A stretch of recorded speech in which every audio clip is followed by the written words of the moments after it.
Bonjour à tous. Bonjour à tous, bienvenue. Nous allons commencer.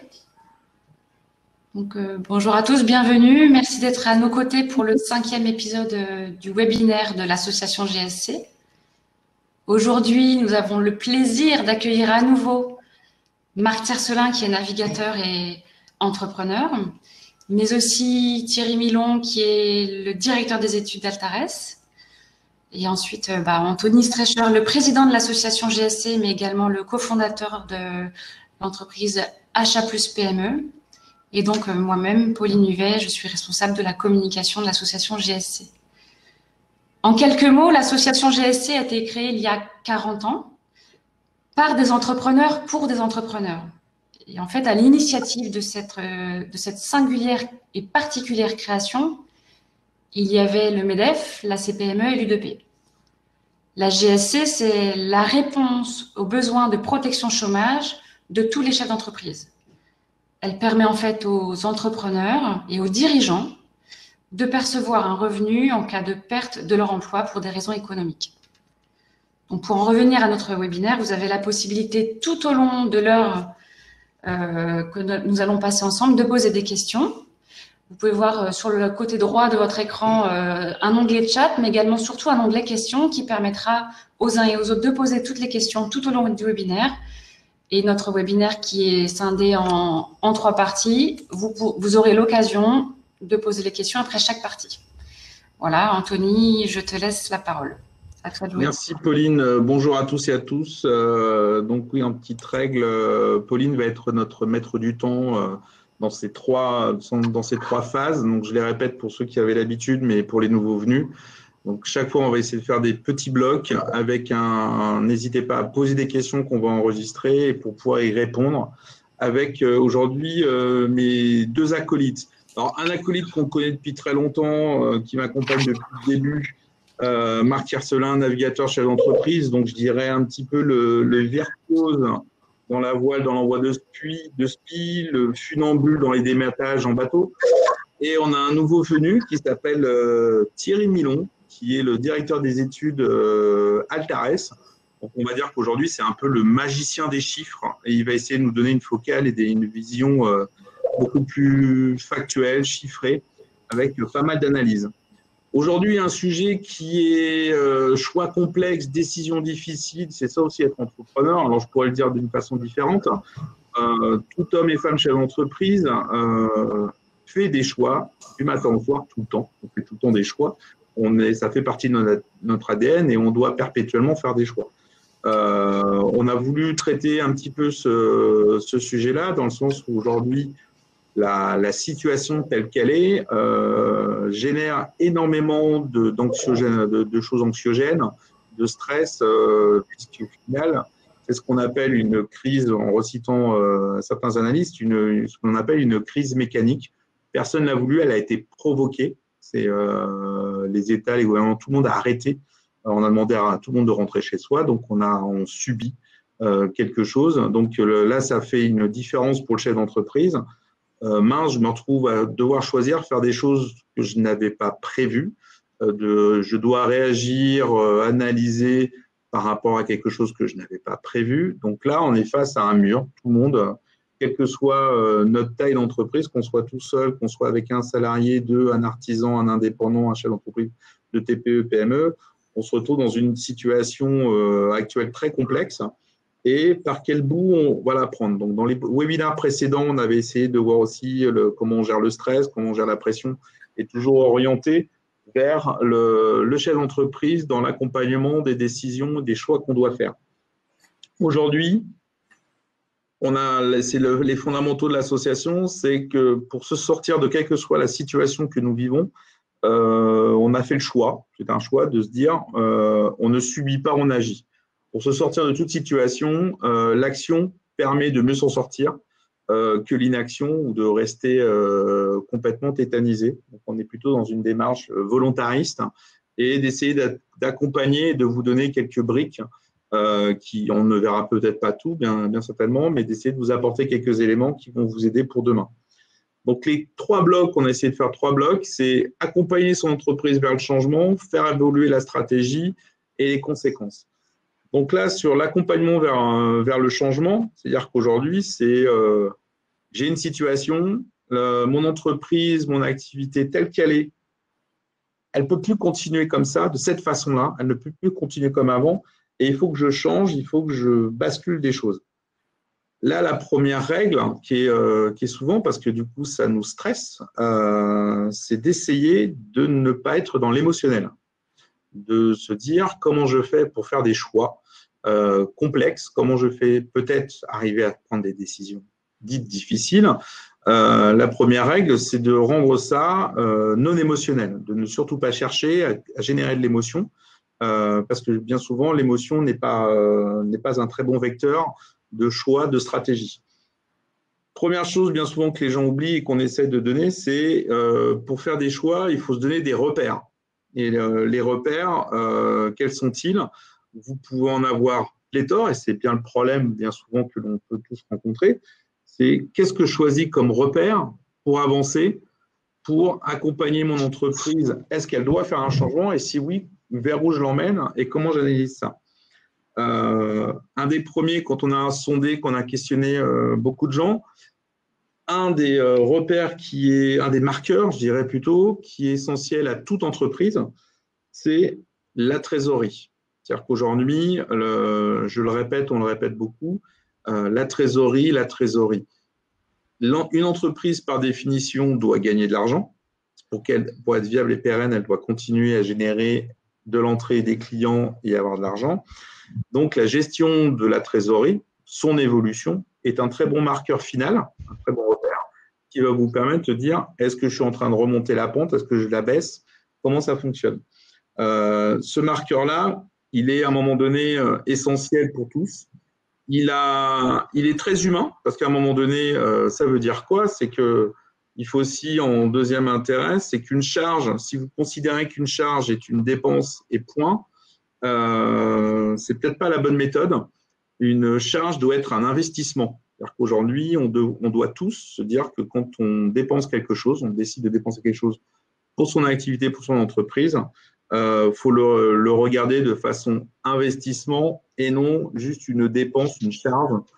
Puisqu'à un moment donné, quand on va devoir faire des choix, il va bien falloir choisir, si on est contraint à ça, à ce qu'on appelle réduire la voilure. Et à ce moment-là, c'est qu'est-ce que je diminue, qu'est-ce que je garde. Et pour choisir, bien souvent, il faut y mettre en place qu'est-ce que je fais comme un investissement, à quoi ça me sert. Justement, le parallèle pour qu'on ait un peu une vision de tout ça, ça va être, je passe un peu la balle à Thierry, c'est de se dire aujourd'hui, c'est quoi le contexte actuel et quelle est la vision que Thierry, vous pouvez un peu nous donner au niveau de la macroéconomie? Alors, merci Anthony.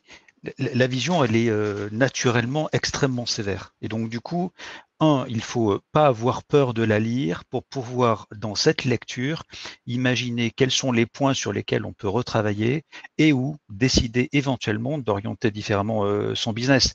D'abord, sur le début de l'année, sur le T1, nous avons affronté une forte, très forte même, tempête. Une tempête 5,3 selon l'INSEE sur la deuxième révision.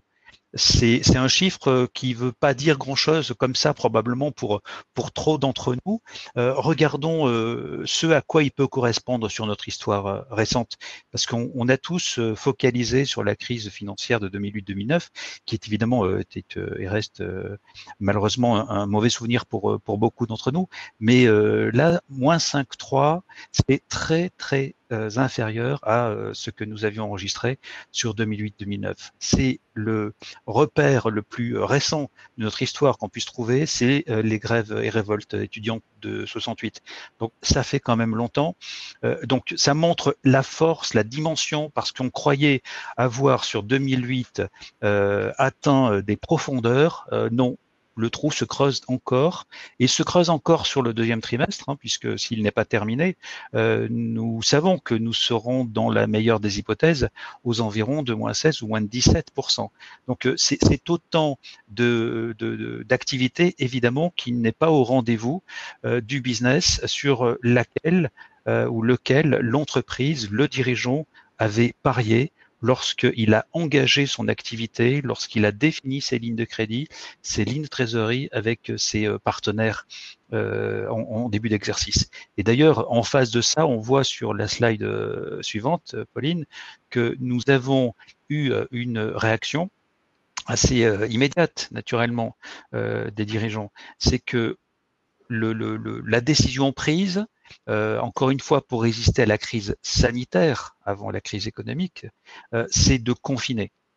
Confiner, ça veut dire notamment de décider de la fermeture administrative brutale, soudaine, de dizaines, centaines de milliers d'entreprises. Toutes ne sont pas à ce moment-là équipées pour tenir les engagements qui sont les leurs. Parce qu'évidemment, rien n'est prévu. Donc, il y a des chantiers qui sont entamés, qui n'est pas facile, avant qu'ils soient interdits, pas facile de poursuivre. Et puis, il y a notamment un point qui est quand même juste fondamental, pour revenir sur la trésorerie dont parlait Anthony, c'est que il faut avoir une chaîne de facturation la plus fluide possible, la plus maîtrisée possible, pour savoir non seulement ce qui rentre, mais ce qui doit sortir. Et comme souvent, nous n'avons pas ces repères-là, nous n'avons pas ces éclairages-là, la décision la plus simple, mais probablement nécessaire, il ne s'agit pas de la défendre aveuglément, mais c'est comme rien ne va rentrer, comme aucun chiffre ne va rentrer pendant cette période-là, la première réaction qui est la mienne, c'est d'appeler mon partenaire bancaire pour lui dire de ne rien payer, même si j'ai des fonds, de rien payer. Me laisser le temps de voir comment la situation va évoluer. Et on voit bien le graphe, le pic rouge correspond à la semaine 14, c'est la semaine post-première de confinement, et on est là sur l'illustration très claire de, à ce moment-là, on n'est pas déjà sur les défauts de trésorerie, on n'est pas déjà sur les manques de paiement par défaut, on est sur des mesures ou de précaution, d'inquiétude et de protection, de sécurisation.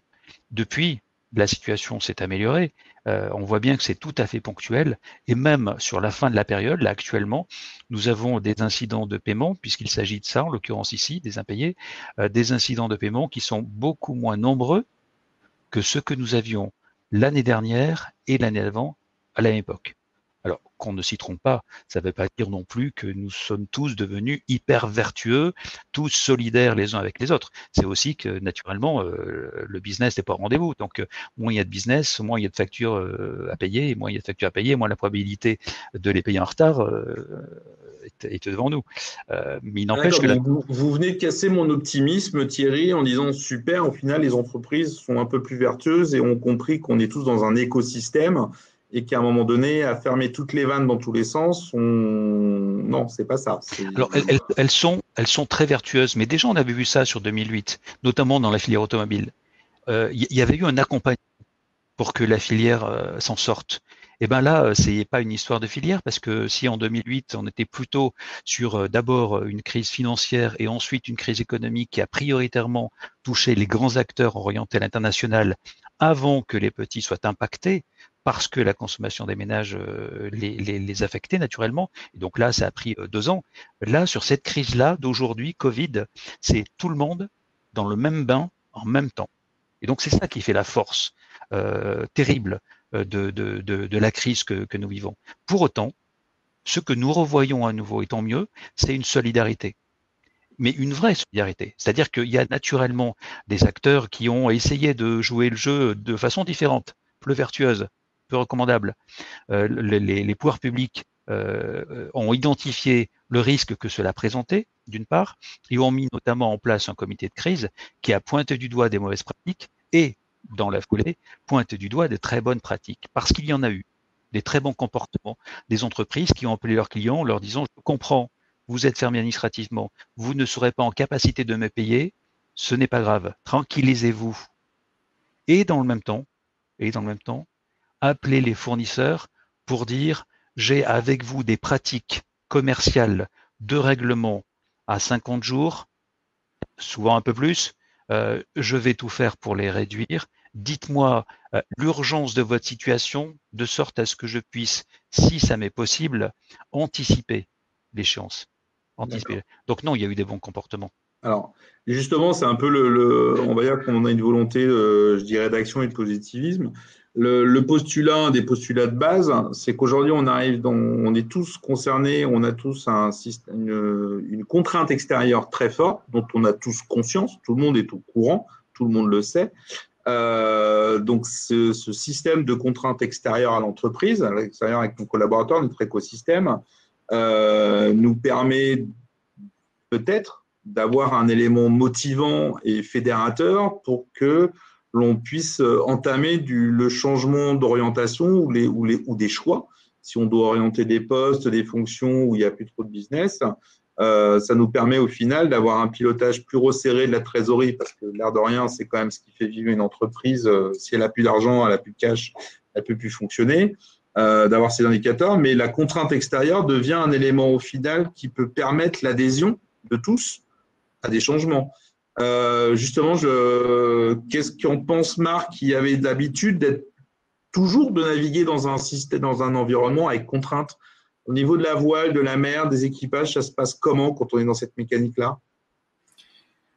Alors, si on fait un parallèle avec ce qui nous arrive, nous, les éléments qui vont nous contraindre et qui vont freiner notre progression, et, on pourrait faire un parallèle avec le chiffre d'affaires, donc notre compétition. Moi, là aujourd'hui, je vais plus prendre des exemples liés à mon métier de marin que de chef d'entreprise. Eh bien, c'est les éléments extérieurs, c'est la météo. Les éléments extérieurs ont cela c'est pas qu'ils sont imprévisibles, ils peuvent changer d'un seul coup. On a des prévisions météo de plus en plus fiables, de plus en plus fines, mais il peut toujours y avoir un incident. Et il y en a toujours d'ailleurs un incident parce que le nuage n'est pas exactement à l'endroit où il devrait être, etc., etc. Le front non plus et tout. Et ça, je pense que tout le monde peut le comprendre. Donc on part, si on prend l'exemple par exemple d'une transatlantique, de partir de l'Europe pour aller en Amérique, vers les Amériques. Une transatlantique nord, la fameuse transat nord, elle va rencontrer plein de dépressions, plein de systèmes, un passage d'anticyclone. Et on sait qu'on prévoit d'affronter des choses dures, voire même des icebergs sur la partie, je dirais, le Labrador. Et si on fait une transatlantique plus la fameuse transat des Élysées, par exemple, qui part d'Europe et qui va plutôt vers les Antilles, là, on sait qu'on aura peut-être des dépressions au début, mais on va plutôt naviguer sous régime anticyclonique. Ça n'empêche pas d'avoir des changements de stratégie, des changements de tactique en cours de route, on y viendra après. Et donc, l'équipage partira pas dans les mêmes configurations s'il part en transat nord qu'en transat sud, comme si on affronte un tour du monde dans la bonne période ou dans la mauvaise période. Ça change quand même pas mal la donne, tout ça. Donc l'équipage, lui, il a beau avoir anticipé, connaître bien son métier et tout, il sait où il va, le bateau sur lequel il navigue, l'environnement dans lequel il devrait naviguer. Et au milieu de tout ça, et c'est ça qui fait la beauté de la voile et de la vie aussi en général, c'est qu'il y a toujours un truc qui va arriver. Quand je dis un, ça peut être plusieurs, qui va casser ce beau scénario. Donc là, ça nous arrive peu à terre.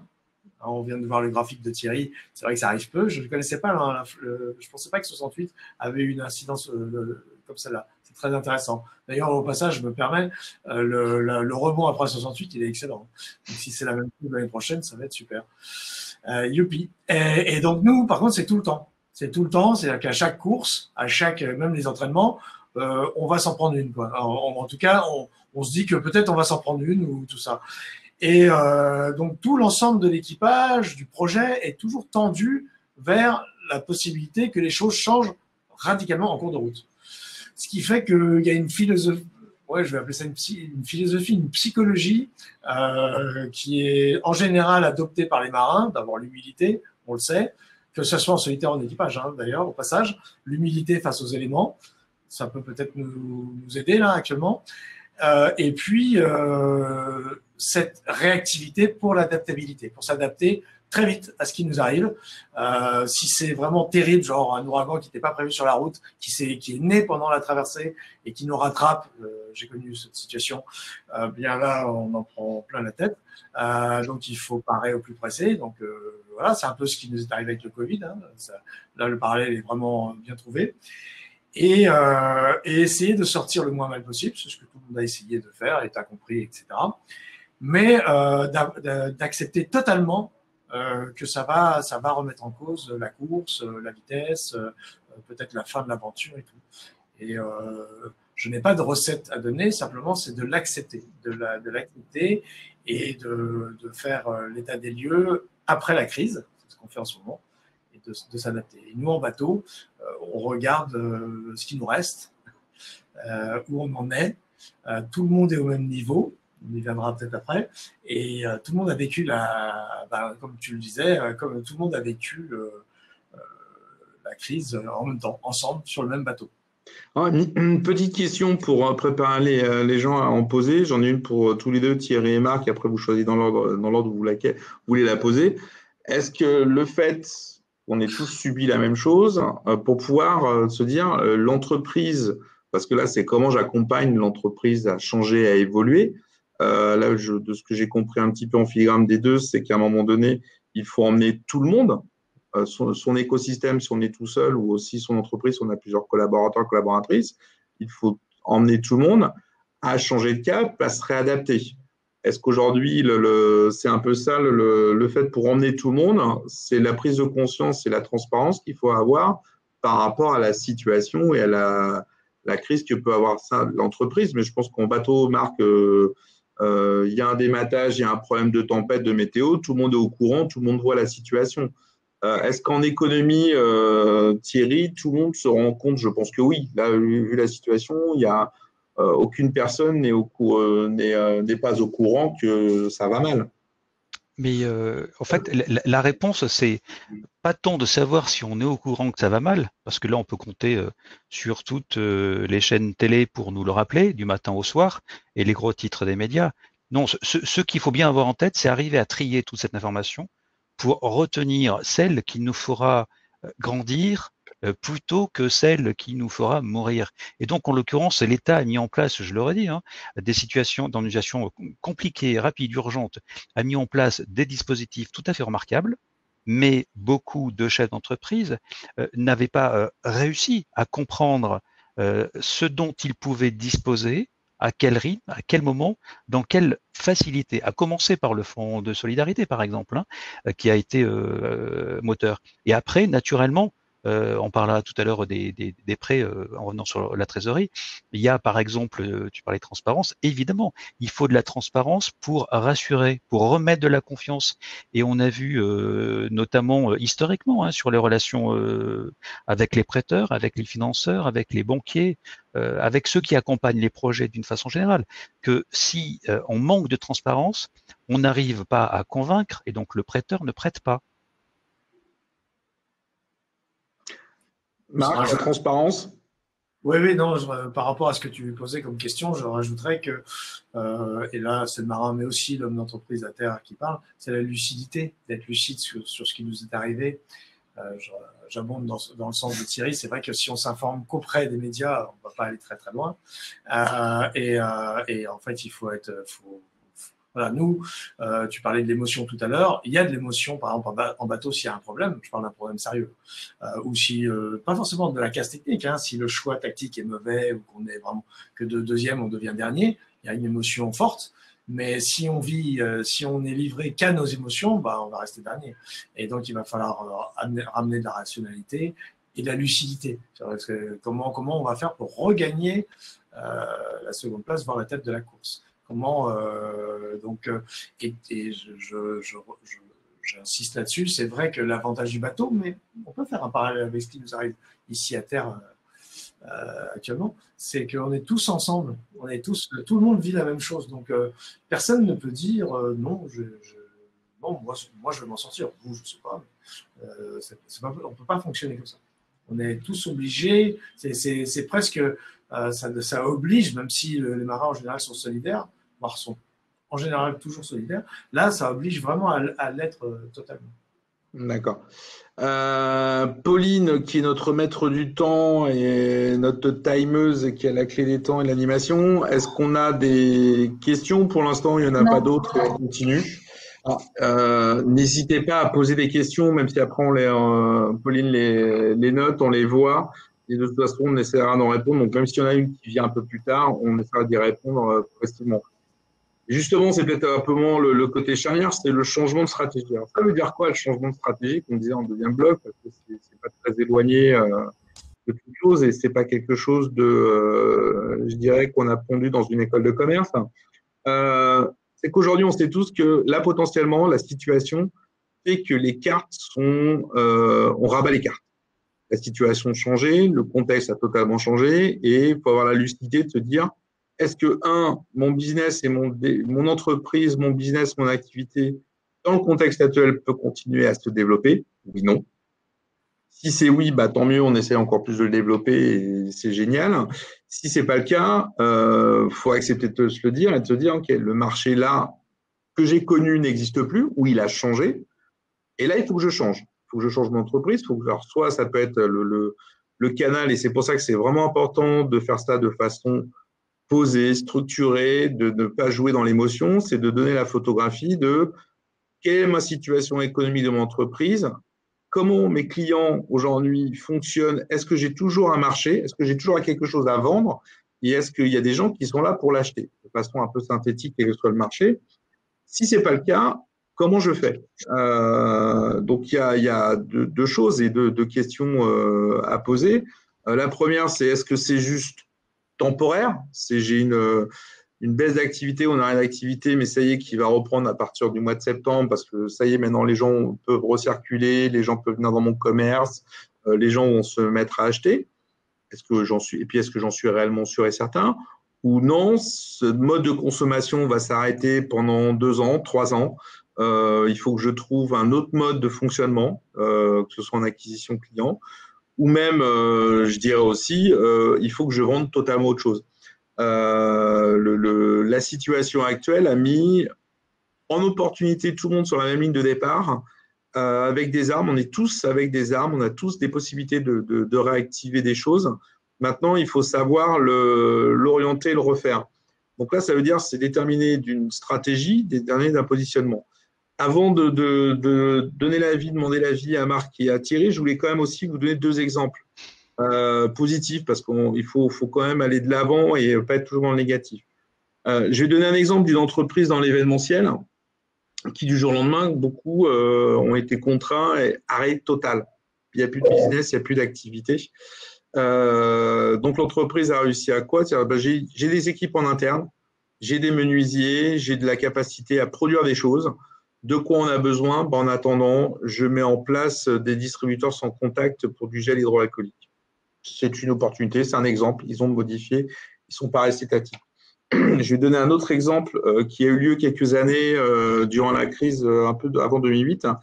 Et là, je vais parler d'un mot fort qui s'appelle une faillite, la faillite aux États-Unis de General Motors, qui a été accompagné au gouvernement.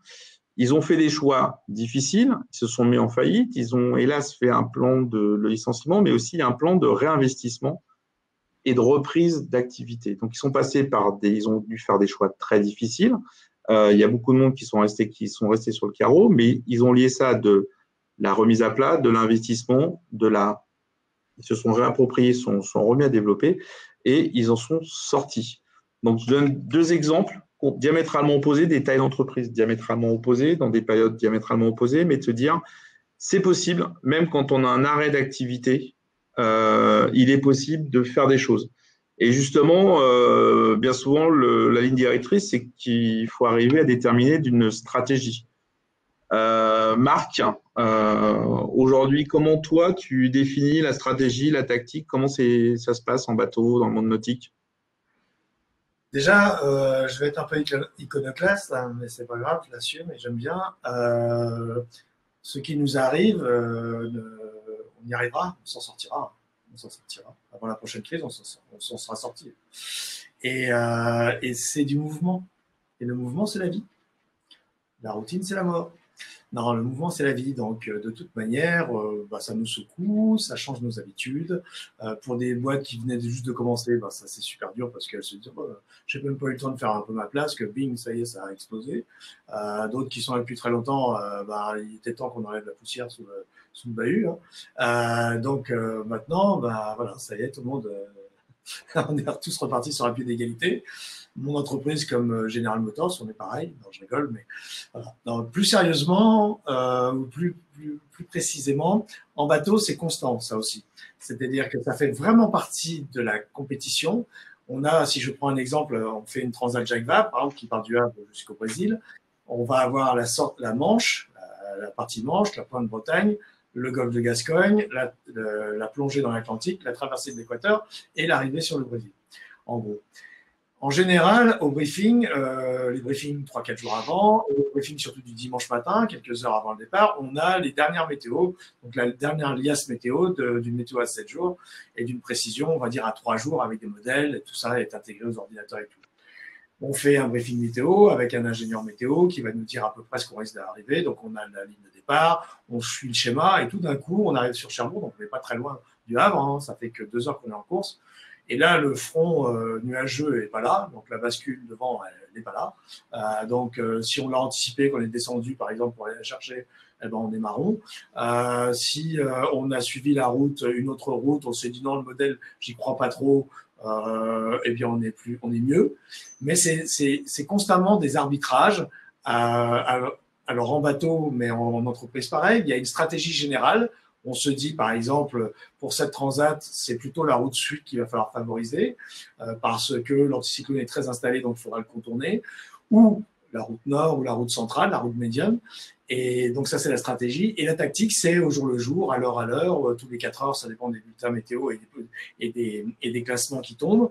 On adapte avec les forces en présence, c'est-à-dire dans quel état est notre bateau, dans quel état on est, à quelle position on est de la course et nos concurrents tout autour. Donc ça, on peut faire vraiment des parallèles avec l'entreprise, je pense, assez aisément. Et constamment, on doit faire des arbitrages. On doit faire des arbitrages donc d'abord de route, de la route qu'on souhaite prendre, des choix tactiques. Donc, est-ce qu'on prend la droite du plan d'eau, le centre, la gauche ou la centre-gauche, tout ça. Et puis après, il faut les assumer. Et puis, parce qu'on ne peut pas retraverser complètement le plan d'eau. On ne peut pas, si on est à l'ouest, revenir à l'est, parce qu'à ce moment-là, on fait des énormes zigzags et on arrive bon dernier. Donc, il faut constamment arbitrer et en fonction de beaucoup de signaux.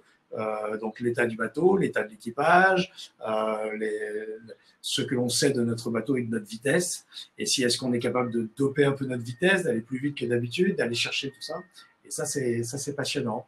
Il y a un vrai travail de construction à faire en permanence, de la ligne de départ jusqu'à la ligne d'arrivée. Même quand le premier est arrivé, même quand le 10e est arrivé et qu'on va faire une joyeuse place de 27e, par exemple. Il faut se battre de la ligne de départ jusqu'à la ligne d'arrivée. D'accord, donc là, il y a beaucoup de parallèles et c'est vrai que c'est peut-être facile pour Marc, qui est navigateur et chef d'entreprise, de faire ces parallèles. Mais la notion de repère, justement de se dire je dois changer, je dois réévoluer, je suis peut-être trompé d'orientation, il faut que je me réoriente. Nativement et naturellement, un navigateur sait le faire parce qu'il est sans contrainte. Quels sont, là je redonne la main aux magiciens des chiffres et un peu à la macro et à la donnée, comment un chef d'entreprise peut arriver à avoir cette stratégie de changement, de repère, de situation, comment il s'y retrouve? Alors, le chef d'entreprise a ceci de très particulier. Je pense qu'il doit en permanence faire preuve de strabisme, à la fois être en capacité de voir ce qui lui arrive à l'instant, et donc les yeux rivés sur les tableaux de bord, sur son métier, sur la maison qu'il est en train de construire, bref, sur son quotidien, et dans le même temps, avoir la possibilité de garder son horizon, garder son cap. Et donc, la vision est nécessaire pour voir ensuite quelle stratégie tu mets en place pour arriver à cette vision-là. Et en toute hypothèse, évidemment, le premier réflexe, c'est d'avoir des repères. Donc, il y a une slide, Pauline, un peu plus loin sur les activités. Ensuite, voilà, sur où est-ce que nous en sommes aujourd'hui, parce que l'activité, elle redémarre naturellement.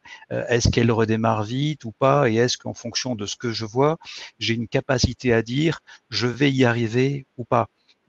Prenons la construction, le redémarrage est naturellement pas le même en France qu'ailleurs en Europe.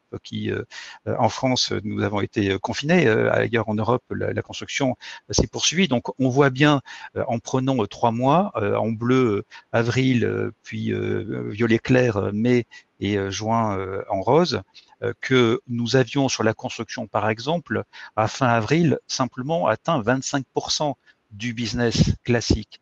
Ça veut dire qu'à ce moment-là, tu décides, s'il y a la possibilité évidemment d'aller finir un chantier, tu décides d'y aller en sachant qu'il y a quasiment aucune chance que cette activité soit rentable.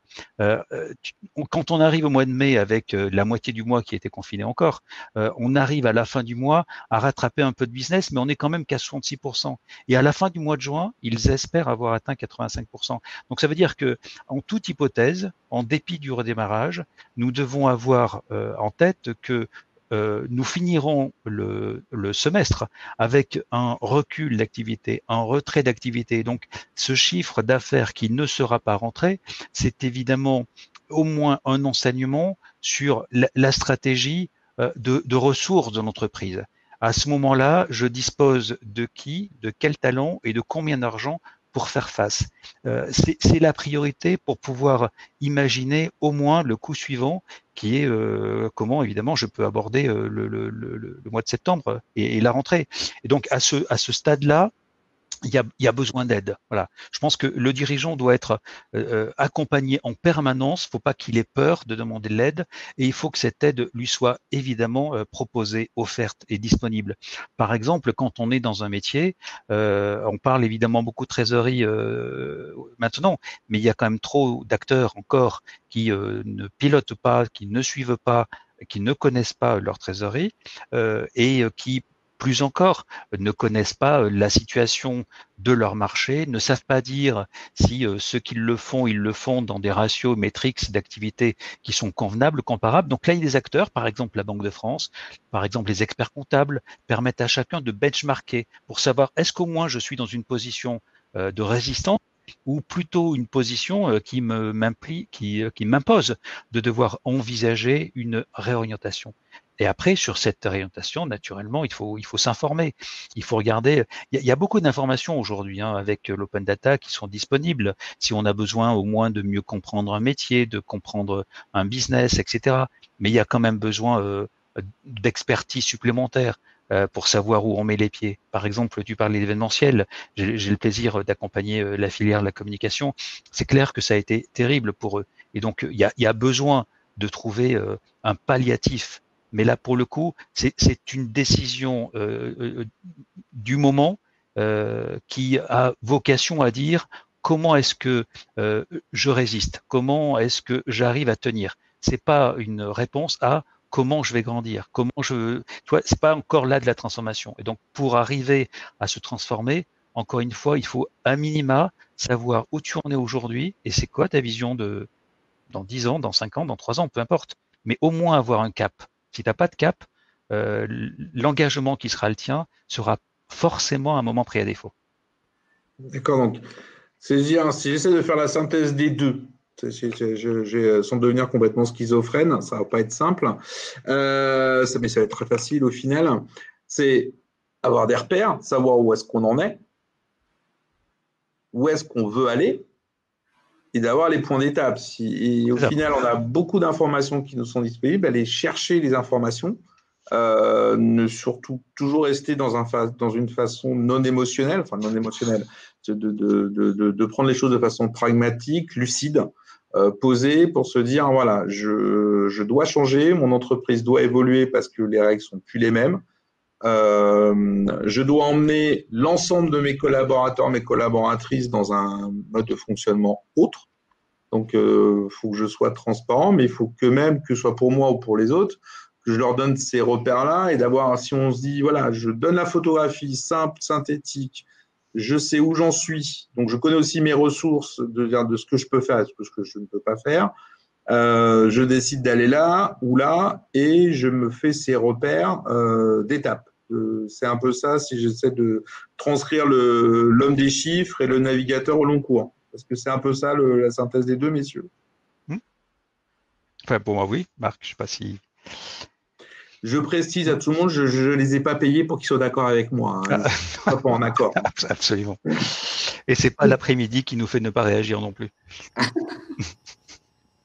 Est-ce qu'il y a quelques questions, Pauline? Oui, il y a une question de Magali Sani qui pose une question en particulier à Marc. Comment trouver les ressources pour faire face à cette situation inédite? Je pense que la question, elle est humaine. Et de dire en tant que dirigeant, en tant que patron, en tant que skipper, leader, pas le côté financier. Je dirais, il n'y a pas de… Moi, j'ai jamais eu de potion magique ou de remède miracle. Une grande partie de ce que j'ai pu… Là, je suis obligé de parler intuitif personnel. C'est une forme de volontarisme qui constamment qui s'est nourri oui, ça rejoint une sorte de cap, de savoir quel cap on prend et qu'est-ce qu'on veut vraiment si on est dirigeant d'entreprise, puisque c'est a priori aux dirigeants d'entreprise que l'on s'adresse. On peut craquer, ça c'est sûr, mais on doit avoir quelque chose, un petit moteur qu'on entretient en soi, aussi une petite musique qui constamment va nous aider à n'importe quel moment, que ce soit dans des trucs très administratifs, on se fait descendre, on connaît le sujet, ou les recherches de fonds, les recherches de croissance, de relais, où constamment on a l'impression qu'on n'y arrivera jamais. Et en course, si je fais un parallèle avec la mer, il y a des très grandes longueurs.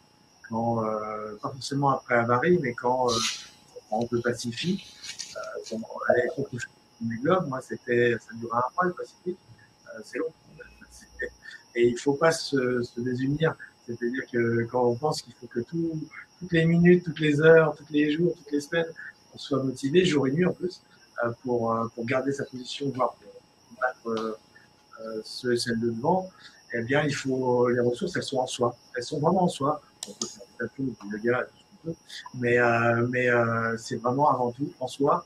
Et c'est vraiment un dialogue en tout cas, c'est comme ça que je le fais, moi. Un dialogue avec soi-même qui nous permet d'être solide sur nos bases et de facto, je dirais que les personnes qui sont autour de nous et les personnes qui travaillent avec nous devraient le ressentir et se sentir en confiance et avancer. C'est ça, c'est un peu la petite chimie du leader. D'accord. Je vais rebondir et répondre un peu aussi à une autre question qui est arrivée par Norbert sur les expériences décrites. On a dû peut-être très certainement mal s'exprimer, mais déjà pour beaucoup de gens, Marc Arcelin n'est pas que un navigateur en solitaire. Toutes les expériences dont on parle en ce moment sont autant valables pour quelqu'un seul avec des équipes. Et les expériences que Marc, moi ou Thierry ressortons sont bien souvent des expériences en équipe. D'où la reprécision et merci pour la question Norbert, puisque oui, c'est très important. La vision que l'on donne ici, c'est pas la vision d'un homme seul ou d'une personne qui est tout seul dans son bateau, dans son entreprise seule. C'est qu'on est tous dans les écosystèmes. Les périodes qui sont les plus dures, bien souvent, c'est comment convaincre ces équipes, comment amener tout le monde à changer, à modifier un poste, de dire il y a 2 mois, il y a 3 mois, tu avais tel poste dans l'entreprise, maintenant, mais en donnant un état des lieux propre et clair, ton poste, il est plus viable comme ça, il va falloir en faire un autre, différemment dans l'entreprise. Donc là-dessus, je précise chaque fois les exemples de Marc, des fois, ou des fois, pas à juste titre, on sent qu'il donne qu'une expérience de course en solitaire, mais il a fait tout autant de courses en équipage qu'en solitaire. C'est ça? Sur les plus de 300 compétitions que j'ai courues, j'en ai réalisé une vingtaine en solitaire, toutes les autres en équipage. D'accord. Puis sur l'ensemble de ma carrière de 20 ans à aujourd'hui, sur une quarantaine d'années, j'ai dirigé plusieurs centaines de salariés, alors pas ensemble, mais un groupe de 15, 20, ça dépendait, et plusieurs centaines de fournisseurs et de prestataires qui sont quasiment pas comme des salariés, mais presque. Donc c'est de la gestion à beaucoup de monde tout le temps. D'accord. Et là, justement, ça fait la bonne transition parce que la troisième partie, c'est les conséquences de ces choix. C'est vrai qu'au début, on a un environnement compliqué. On a vu que tout le monde là-dessus. On commence à vouloir mettre en place une stratégie dans son état des lieux, le cap que je veux donner, les étapes que je veux amener. Il faut emmener l'ensemble de son écosystème. Donc, l'écosystème, c'est quoi? C'est ses équipes, c'est ses clients, c'est ses fournisseurs, c'est sa famille, c'est l'environnement, l'ensemble de notre environnement là-dessus. Pour certains, je vois aussi certaines questions, c'est que tout le monde ne vit pas, en fin de compte, les contraintes et de la même façon. Donc, c'est valable aussi dans un bateau, dans une entreprise. Et là, il va falloir préparer des éléments, se préparer à communiquer, à être leader vis-à-vis de ses équipes pour changer. Donc, ça veut dire assumer aussi ses choix. Il va falloir les expliquer. Pourquoi on les fait, quel est l'intérêt, et d'arriver, et là ça va être le sujet qui est des fois bien souvent cornélien et d'où des choix des fois difficiles, d'expliquer l'intérêt, les choix d'orientation, l'intérêt de l'entreprise du grand nombre qui peut être des fois en opposition de l'intérêt personnel d'une personne, c'est-à-dire que là, et ce qui est normal, tout le monde va peut-être pas vouloir évoluer, changer de travail dans le sein de l'entreprise, ne va pas nécessairement accepter. Donc tous ces sujets-là, on dire voilà, on a fait la photo, on a défini une stratégie, maintenant on l'a nommé les conséquences de ces choix, mais c'est un peu ceci, c'est que si on ne fait pas de choix, on n'avance pas, mais maintenant il faut que j'emmène tout le monde, tout mon écosystème, moi chef d'entreprise, dans ces choix. Et de se dire, OK, si je suis monoclient, je vais avoir un problème. Si je suis monoproduit, il va avoir un problème. Tout ça génère des modifications, des changements. Et là, il va falloir changer et amener tout le monde. Et dans le contexte, déjà, je vais laisser la parole à Thierry, qu'on va écouter sur toutes ces conséquences de choix ou de non-choix, si justement on ne les fait pas. Quels sont-ils? Ils peuvent évidemment, si ce sont des bons choix, engager une dynamique à la fois de personnes, d'équipes, d'entreprises, on va rester sur la slide d'avant, Pauline, s'il te plaît, qui est important. Et puis si évidemment c'est un mauvais choix, mais les mauvais choix sont pas toujours de la responsabilité entre guillemets du seul chef d'entreprise. Il peut avoir été mal accompagné. Donc il s'agit vraiment de s'assurer d'avoir toutes les options et les meilleures pour arbitrer parmi ces bonnes options. Mais le dirigeant ne les a pas suffisamment ou pas tout le temps. Là, par exemple, dans l'accompagnement public, une des propositions qui a été faite, ça a été de proposer aux entreprises d'utiliser l'activité partielle. Naturellement, c'était un choix lourd pour l'État, parce qu'évidemment, ça pèse des milliards, mais en revanche, c'était indispensable de proposer ça à l'entreprise, à défaut de quoi l'entrepreneur aurait été naturellement contraint de mettre en place des plans de sauvegarde, et c'est, vous le savez bien, vraiment un crève-cœur que de prendre une décision comme ça pour n'importe quel champ de prise. Alors je sais bien que on donne des chiffres qui n'ont pas toujours beaucoup de sens, mais quand même, si on est à 800 ou 900 000 licenciements à la fin de l'année, on pourra dire, est-ce que nous avons fait tous les efforts pour faire en sorte à ce que nos collaborateurs, ceux parmi lesquels qu'on connaît depuis 10 ans, 15 ans, 20 ans, 30 ans, et leur famille avec parfois, est-ce qu'on a tout fait pour les préserver? Donc ça, c'est cette option-là, ce choix-là, que d'y aller, que d'utiliser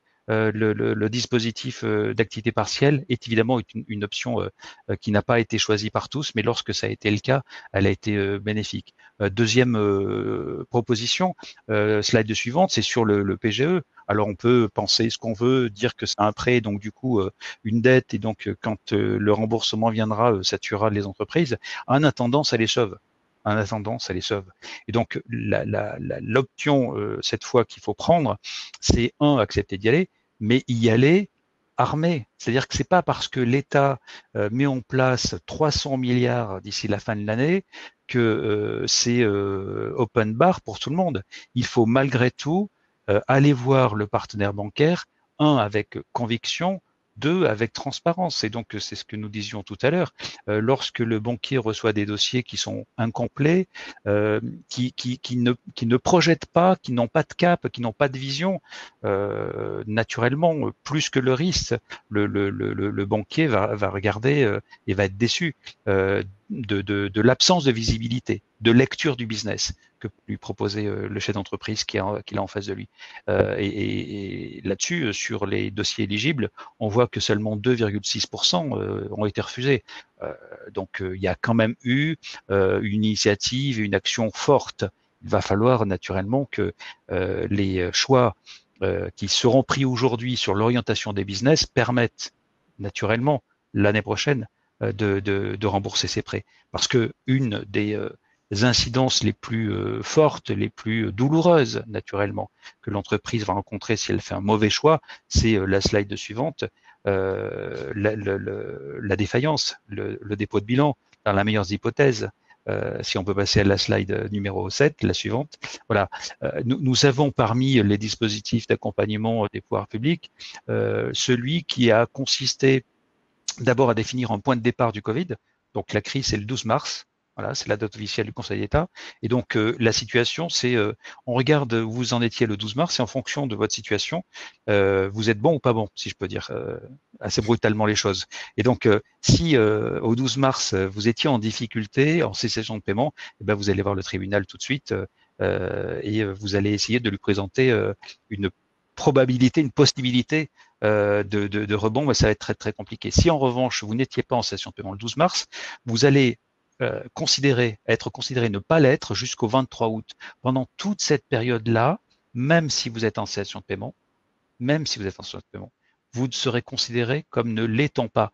Ça veut dire que si vous devez aller au tribunal après le 23 août et que vous étiez en cessation de paiement depuis le mois d'avril, par exemple, il ne vous sera pas reproché un défaut d'alerte. Vous savez que ne pas aller voir le tribunal dans les 45 jours qui suivraient le constat de la cessation de paiement conduirait à ce que le tribunal puisse prononcer à votre endroit une faillite personnelle. Donc évidemment, les chances de rebond de l'entreprise sont nulles, mais les chances de rebond personnelles, individuelles chez l'entreprise le sont davantage encore. Donc sur toute cette période, on voit que les entreprises sont pas allées au tribunal et on a globalement chaque semaine dans notre pays 1200 entrepreneurs qui sont contraints de déposer le bilan. En ce moment, nous en avons 300 par semaine. Donc, on voit bien que sur cet effet-là, il y a une action. Maintenant, ces entreprises-là, 10 000 ont été épargnées depuis le début de l'année, 10 000 ont été épargnées à défaillance. Moi, sincèrement, j'inviterai les chefs d'entreprise, il est encore temps, qui sont en difficulté ou qui l'imaginent pouvoir l'être à leur entrée, d'aller voir le tribunal d'ores et déjà. En n'étant pas justement en cessation de paiement, en étant protégé, le tribunal va pouvoir proposer aux dirigeants des solutions d'aide, d'accompagnement, des solutions amiables, sans publicité pour ne pas faire peur aux fournisseurs. Bref, une solution qui offre des chances de rebond autrement plus fortes que le redressement. Et pire encore, pour terminer là-dessus, si le dirigeant attend septembre ou octobre pour aller voir le tribunal, la situation risque de s'être d'ici là tellement dégradée que le tribunal n'aura pas d'autre alternative que de prononcer la liquidation directe. Donc, allez voir le tribunal. C'est un conseil, c'est une aide, c'est véritablement une solution d'accompagnement, une option qui, si vous ne la prenez pas, risque de vous faire malheureusement à la fin de l'été devoir prendre des décisions beaucoup plus brutales. Juste avant de passer la balle à Marc, si je comprends bien, pour répondre à une question, c'est qu'aujourd'hui, les actions PGE, chômage partiel, prise en charge temporaire, suspension au niveau du tribunal de commerce via l'obligation d'information en cas de cessation de paiement, ainsi de suite, je mets une temporalité jusqu'au 23 août. Au final, ça hyper protège. On a mis des rustines un peu partout, mais ça a un effet quand on veut faire des choix, les conséquences des choix et motiver tout le monde à dire, ça peut être pas entendu par nos équipes en disant, la situation est grave, il faut qu'on change et ainsi de suite, mais en même temps, extérieurement, ils se disent, ça va. Mais bien sûr, c'est là le point de très grande difficulté à lire les chiffres, c'est que les indicateurs macro sont tous mauvais et très mauvais, et dans le même temps, on a l'impression que toutes les entreprises sont en train de résister, puisqu'il n'y a plus de faillite, il y a peu de licenciements, et donc du coup, il faut bien arriver à faire comprendre que l'économie réelle, c'est pas l'économie de la macro, et donc l'économie du chef d'entreprise et de ses collaborateurs. Je rappelle que 90% des entreprises sont des TPE de moins de 10 salariés, donc des garçons et des filles qui connaissent chacune des personnes avec lesquelles ils travaillent. Donc il faut vraiment considérer que la situation de protection qui a été mise en place était indispensable, nécessaire, et d'ailleurs elle a été adoptée de la même façon en Europe. L'histoire de cristalliser une date de cessation de paiement a été prise dans des proportions comparables sur nos voisins. Donc il y a vraiment dans notre économie en général une situation de protection qui a été très utile. Maintenant, il appartient naturellement de faire le point avant l'été, à la fin de ce mois de juin, pour dire comment est-ce que j'ai embarqué le redémarrage.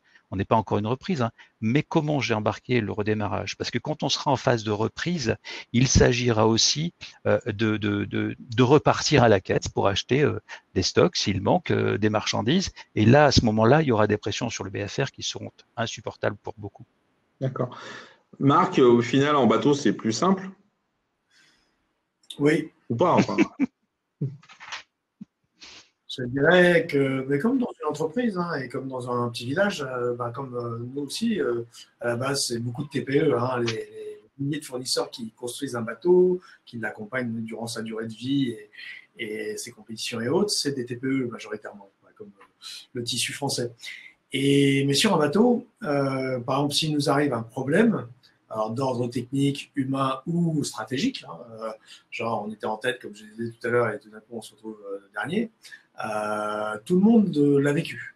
Il n'y a que l'épaisseur de la couchette qui change et de la cloison qui change, c'est quelques millimètres. Donc tout le monde vit les joies, les temps morts et les peines, les peurs, etc. Ensemble. Donc personne ne peut dire ah ben non moi je n'étais pas là, j'y suis pour rien, tout ça. Et globalement toutes les décisions sont vécues par tout le monde. Mais là vraiment d'une façon assez dense, puisque tout le monde est dans le même bateau. Donc c'est vraiment l'image en plus sert à être utilisée souvent à terre par les terriens. Tout le monde est dans le même bateau, c'est vraiment le cas.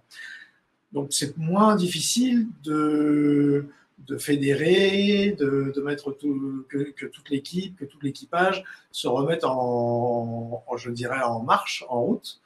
Et on peut pas dire attendez là moi je vais rentrer chez moi puis je vais revenir. Non, ça marche pas comme ça. Et donc tout le monde va prendre sur lui, va savoir ce qu'il a perdu, va interpréter peut-être, va se faire sa propre idée. On va avoir des gens très pessimistes, des gens lucides, et puis d'autres très optimistes. On va avoir l'échantillonnage de la société, et c'est très intéressant d'ailleurs. Et comme je l'avais dit dans un webinaire précédent, c'est l'action qui va faire que les plaies vont se panser, vont se soigner. Et l'action va aider beaucoup. L'action, les discussions viendront après. Parce que, par exemple, je ne vais pas prendre le débattage, mais si je prends un choix tactique, stratégique et tactique, en général, tout le monde se retourne, dans ce cas-là, je connais bien l'histoire, vers le skipper, vers le navigateur, la navigatrice, ça dépend, et ils vont dire, bon, au début, ils ne vont pas se retourner, on va essayer de sauver les meubles. Et dès qu'il y aura un temps mort, mais je crois que ça ressemble beaucoup à ce qui se passe à terre, on va dire, bon, Marc, alors, qu'est-ce qui t'a pris? Est-ce que tu as pris tes informations en Azerbaïdjan, tu n'as pas payé les fichiers météo, tu as cru dans des vieilles lunes, etc. Je donne des exemples comme ça. Comme le monde maritime est souvent un monde cash, on prend cash. C'est-à-dire que si on est à 17, ça m'est arrivé, j'ai fait des courses à 25 même, on a 25 perdieux sur soi qui disent, bon, alors, maintenant qu'on est dernier, on s'occupera des responsabilités. Ensuite, qu'est-ce qu'on fait? Donc, tout le monde se remet au boulot, parce que c'est un peu le côté rugby que la voile a, et ça c'est bien. Je pense que c'est un petit message que je peux glisser vers les personnes qui cherchent des remèdes de groupe. Mais après, ça n'empêchera pas les responsabilités individuelles. Et donc, il faudra en répondre. Moi, j'ai été habitué à en prendre plein mon grade, moi et d'autres avec moi, tout le temps. Puisque de toute manière, à chaque fois qu'on prend des arbitrages, qu'on prend des décisions, on peut se gaufrer. Et donc, on prend plein les dents. D'accord. Oui, ça me parle souvent. C'est peut-être pour ça que j'ai arrêté de faire de la course en équipage. Je prenais toujours des mauvais choix tactiques et météo, donc j'ai arrêté. Je fais chef d'entreprise, c'est plus simple au final. Bref, bah déjà oui, à un moment donné, en synthèse de tout ça, j'espère s'il y a une ou deux questions qui ressortent, Pauline, vous nous le dites, mais je pense on a essayé de répondre à des questions qu'on voyait apparaître puisque le temps file. Donc je dirais, il y a plusieurs choses en conclusion, c'est que les choix difficiles, en fin de compte, ils ne sont difficiles que si et seulement si on ne veut pas les voir et on ne va pas chercher de l'information, on ne va pas chercher du contact.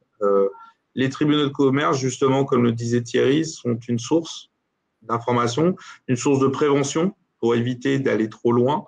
Faut pas l'oublier, quelqu'un disait justement tout à l'heure qu'une grande partie des juges de tribunaux sont des hommes et femmes chefs d'entreprise, donc ils savent un petit peu quand même, a fortiori, ce que c'est. C'est pas juste un méchant tribunal, bien au contraire. Les portes sont grandes ouvertes pour les hommes et femmes chefs d'entreprise. Donc je le persiste et signe. Pour fédérer, pour faire des choix, fédérer l'ensemble, bah, il faut être humble, exemplaire, et on l'avait déjà dit dans des différents webinaires, mais il faut être exemplaire, il faut être humble, il faut communiquer, être transparent dans les informations qu'on donne. Je pense que celles-ci, elles sont primordiales. Déjà, c'est l'ADN que nous devons tous avoir là-dessus. Après, en synthèse, voilà, c'est vraiment mettre de côté ces émotions pour des prises de décision plus faciles. On est tous dans une situation très anxiogène, donc essayons tous, de poser les choses factuellement, d'essayer. Je sais que c'est pas toujours simple quand on est patron d'une toute petite boîte, qu'on connaît tout le monde, de dire il va falloir que je demande à un tel qui est motivé, impliqué avec moi peut-être depuis 20 ans, de lui demander de changer de travailler différemment, ainsi de suite.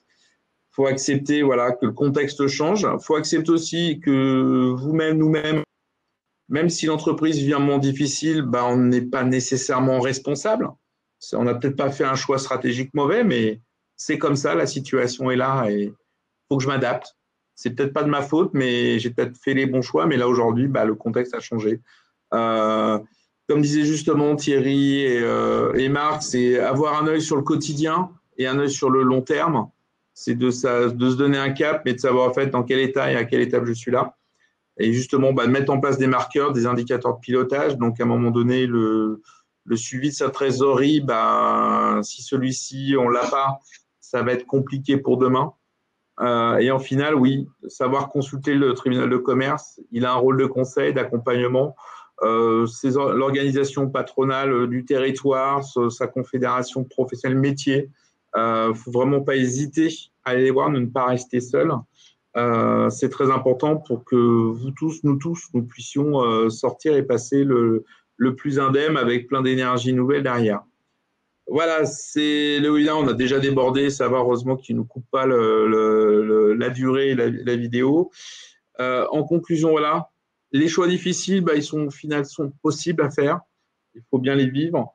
Il faut hélas parfois choisir le bien pour le bien de tous, mais des fois tous veut peut-être dire qu'il faut réduire la voilure et on sera peut-être contraint à faire des licenciements le moins possible, mais ça fait partie des possibilités pour le bien de l'entreprise dans sa globalité. C'est vraiment, et on peut se tromper, c'est pas grave. Faut continuer à aller de l'avant. Faut pas nécessairement toujours avoir l'impression d'avoir échoué. Merci à tous. Dans 15 jours, on va vous retrouver avec un sujet qui n'est pas très sympathique, mais il faut le dire. Et à un moment donné, c'est le choix aussi de l'association parfois de parler de sujets qui ne sont pas très moteurs, enfin très enthousiasmants. Choisir de continuer ou choisir d'arrêter son activité.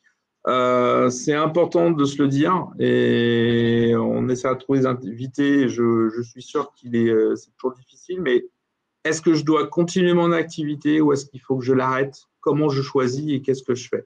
On va plutôt essayer d'orienter ça le 9 juillet prochain, de vous donner des indicateurs, de vous donner une vision un peu moins stressante et surtout pour plutôt choisir et non subir.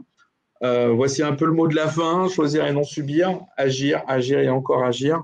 En tout cas, merci à vous tous. Je vous dis à dans 15 jours, le 9 juillet, avec aussi d'autres invités et puis toujours en compagnie de Marc pour essayer d'être le plus positif et vous apporter des petites astuces pour qu'on aille tous ensemble de l'avant. Merci à vous tous et à bientôt.